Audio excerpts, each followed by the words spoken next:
JADON SanchO, folks, sick to death of hearing about the ongoing dramas there at United with this fella. Look, they need to get rid. I, for one, hope that they do.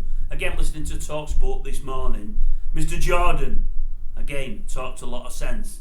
Mind you, he thinks United might get rid of him back to Borussia, old Dortmund there, and they might get 40 mil for him. Martin Keown nearly spit out his cornflakes. He said, 40 mil? No, they're not going to pay that. And Simon said, yeah. You'll probably find the 70 odd mil that United paid for him, they paid a lot of it in instalments and they probably owe a good few mil. And I think he was sort of trying to say, well, they might owe 20 million now, still.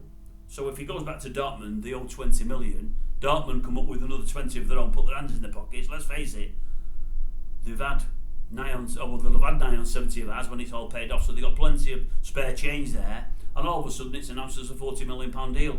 That'll do me. It means we've lost 30 mil. But that'll do me. What I don't want is one of these loans, because that's what I can see happening wherever he goes. I can see us loaning him out, and again we never get rid. So we'll lose virtually the 70 mil other than the wages, and sometimes we're loaning them out and paying part of the wages. That's even worse.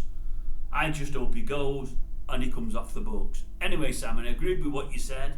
I can't be as as optimistic as you that United might get rid of the Germans and get a £40 million deal over the line. I can't see that myself, but I understood where you were coming from, and I do hope that you're right. I really do. As I say, he might get back in the team if he comes and apologises to Eric.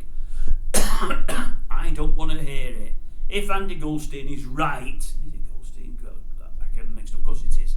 If he's right, and one of the reasons he's not particularly liked at United now is the way he talks to the staff at the club, and I mean, not the footballing staff, the staff that sort of look after them at the club, at Carrington and what have you.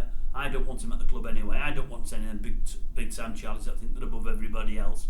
Let's get him down the road, and hopefully get someone in his place that does a little bit better and does it with a bit more modesty.